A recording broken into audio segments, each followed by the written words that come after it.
Welcome to another Memphis Monday 133. We're going to be making some kitchen cabinet doors today.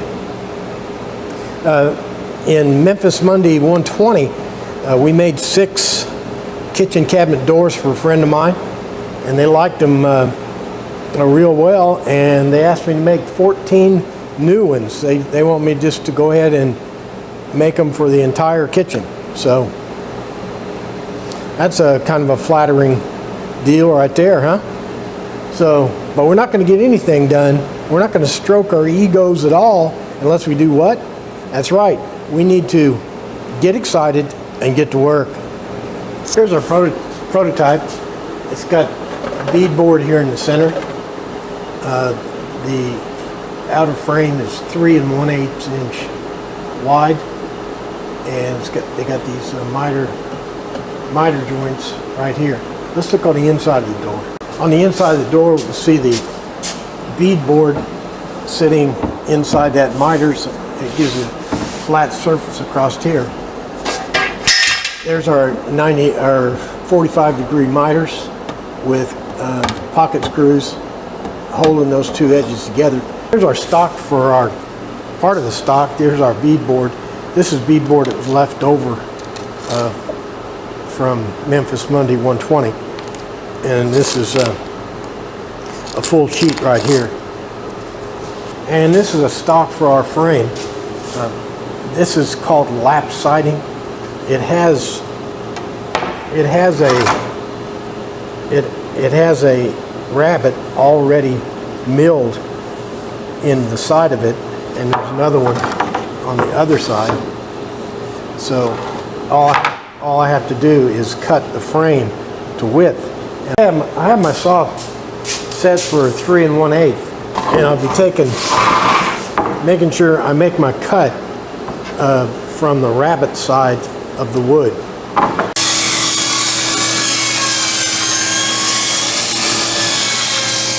Okay, I'll be making 4 different doors. I'm going to call them A, B, C, and D. Let's work on A here first. I'll need 16 inches and 16, 20, and 3/4 inches. What I'm doing here is kind of mass producing these frame pieces. I got a little stop here. I'm making the 16 inches now.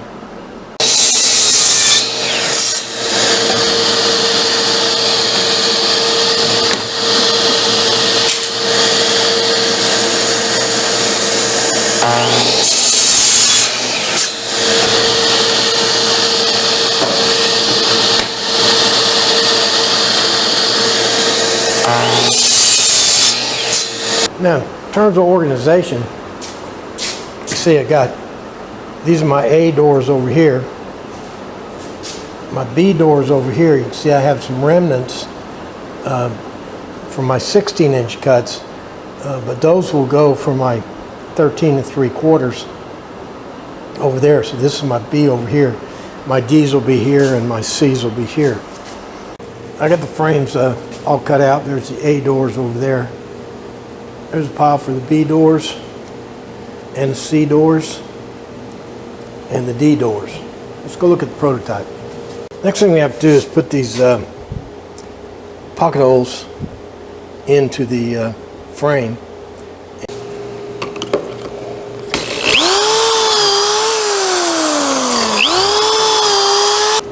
So by putting the board in the jig at a 45-degree angle, you get those pocket screws going, directly into that joint. When you use pocket screws, you get this blowout when the drill bit comes through. You can see how you got this blowout coming out. Well, you got to get that off, or your pieces won't. You can't clamp them together. They want to leave a real, this wood just gets in the way. It's real easy. If you're just doing a couple, you can just flick it off with your fingernail, but I'm going to use a chisel.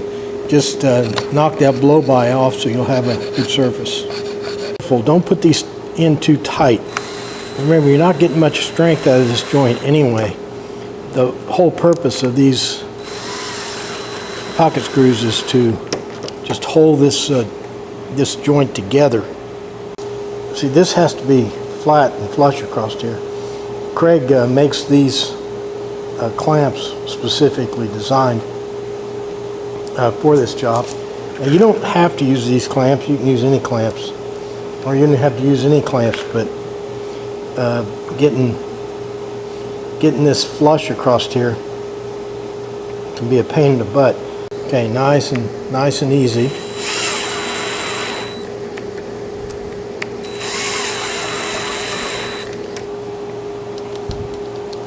Measure corner to corner.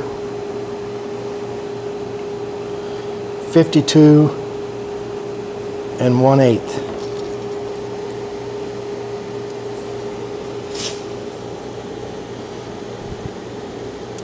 .52 1/16. I'll go ahead and get these things tacked together. It's just routine now because we have a lot of other things we got to cover, and then I'll come back when we start worrying about putting the beadboard in. I got all the frames done. I think what we'll do now is put some wood filler in some of the seams. These things are going to be painted, and that wood filler can be drying while we cut out the beadboard. Here's where I'm filling in. See that little black line along there? Just rub this wood filler in there and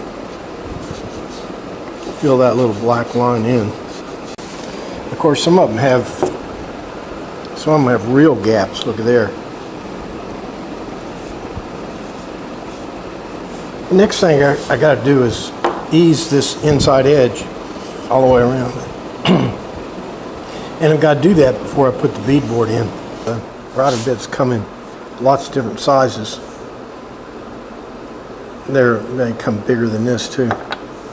And then here's a little, what I usually call my small one.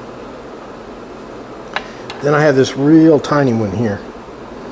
And the tiny one will put that bearing on that small edge and still round over the edge. So here you can see that this with this small one, the bearing is on that edge, but it still engages the wood.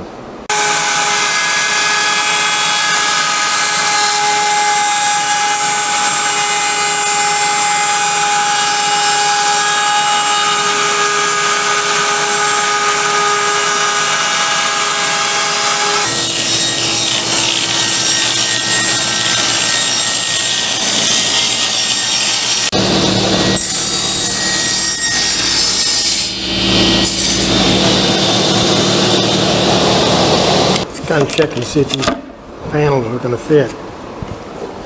They apparently do. You have to be holding these panels in with these real tiny staples. These are half-inch crown staples, and you can see they don't stick out very far on the other side. They can't stick out very far on the other side because this rabbet here is pretty deep, and there's not much meat here for those nails to go into. So how I do these doors is put some glue in here. Not a lot because I don't want to squeeze that on the other side. And then the door goes in here. And then I stapled it in place.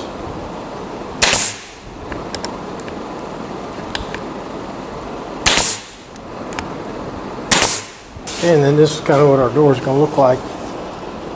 I'll be sanding. After I get the panels in, I'll sand and round over the outer edge. But I won't do that till I get all the panels in. My next big job is running these things through the router and put a rounded over edge on the outside. Remember, we already did the inside. Before I do that, I'm going to sand. This is what the panel looks like before you sand it. And here's what the panels look like after you sand them. Kind of evens out the finish and gets them ready for painting.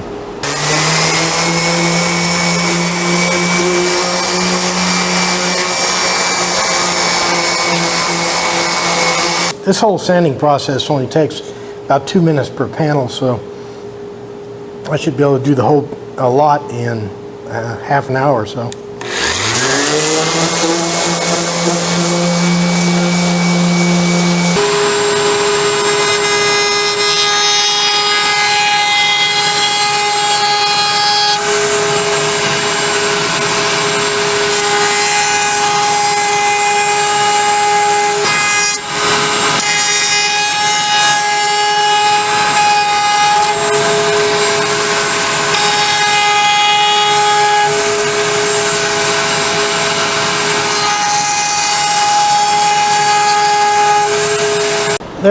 There's our doors all sanded and ready to go. And since we're not going to recess those hinges, I guess we can do some painting. So let's get to it and knock off the chatter. I got the doors primed. Let's go look at the paint we're using. I primed the doors using this marine paint here. It's about the best primer I know of. And I'm going to put the finish coats on with this Velspar door and trim oil enriched paint here. I'll probably put 2 coats of this finish paint and do a little sanding between coats. I said it in Memphis Monday 120, but I'll say it again here. And that is, I don't really like to paint, but if I gotta paint, this is a way to do it with the work up, you know, at a comfortable height. My plan is I'm gonna put this first coat on and then I'm gonna wait 24 hours. You can put the second coat on,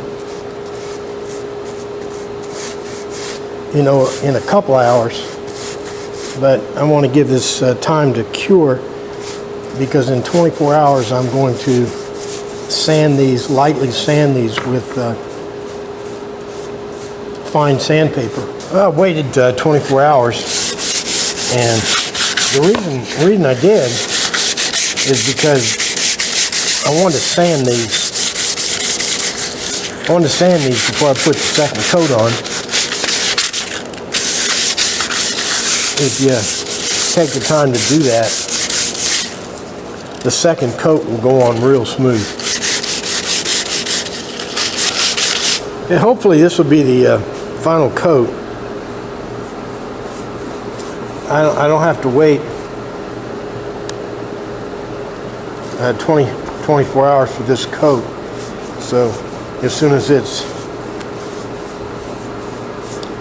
dry enough, we can put the hardware on and it'll be drum roll time. Well, it's almost drum roll time. Putting these hinges on. I'm not, as I said before, I'm not recessing the hinges. Let's go over to the let me show you why I think I'm going to get away with it. It's been 5 or 6 years, I guess, since I put these cabinets in, and I'm using the same kind of hinges on these doors I put on these cabinet doors here. And let me show you the hinges on these. I discovered when I put these in that I didn't need to recess these hinges here, that they close fine. These are high dollar hinges that are spring loaded, and they got plenty of clearance, so you don't have to recess them. These hinges have little spring-loaded deals on them. They automatically close and they're flush. But one problem these spring-loaded hinges have is, since they are spring-loaded, when they're in the closed position, this thing is not, the face here that goes on the cabinet front is not parallel with the door. Here you can see that the this spring-loaded thing, that's got a lot of force, is angled in, so trying to install it is pretty tough. But what you can do is you want to bring it back where this part here is level with this, or parallel. And how I do it is I put a little little brad in there, and then I spring this back until the brad falls into that crack. These long cabinet doors will be installed on the cabinets in this configuration right here. These long cabinets will have these handles as opposed to the knobs, and these handles have to be exactly spaced. If they're out even 1/16 of an inch, you'd be able to notice it. So they have to be exactly placed here. So let me show you how I'm doing that. Let's position and install the handle that goes right over here. I eyeball plenty of stuff, but this is one of the things you can't afford to eyeball. So I made this jig that exactly spaces all the handles in exactly the right place.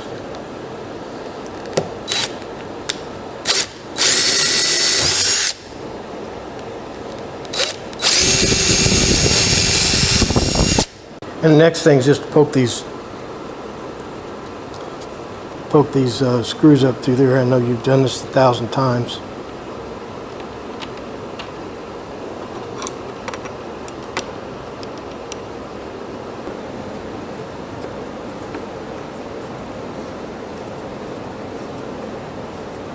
And there you have it. These doors are ready for installation. Got our handles correctly installed.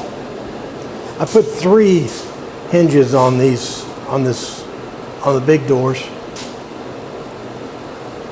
Okay, I'll put knobs on the other doors, and it'll be drum roll time. Now, these 8 doors right here get knobs instead of handles. Here's a picture of the doors we did in Memphis Monday 120,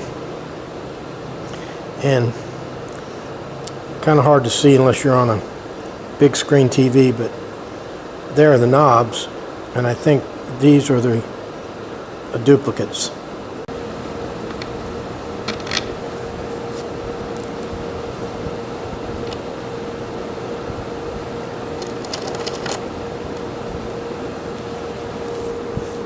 Well, here's our 14 completed doors, 4 different size doors, self-closing hinges, mitred corners, self-closing hinges with beadboard centers. Well, I guess that'll do it for another Memphis Monday 133. Today we built 14 new kitchen cabinet doors, 4 different sizes. I got them here. This is I like this kind of project for a number of reasons, but one of them is that you can actually do this without having the Memphis workshop. You can build these doors with a handsaw and a drill and do just as good a job as I did. Anyway, fun project. I hope you had some takeaways. Since we've made these doors before, I kind of concentrated on the organization of the project more than I tried to cover different things, in other words. But anyway, all that's important. But the most important thing is you need to be back here next week for another exciting Memphis Monday. Thanks for playing along.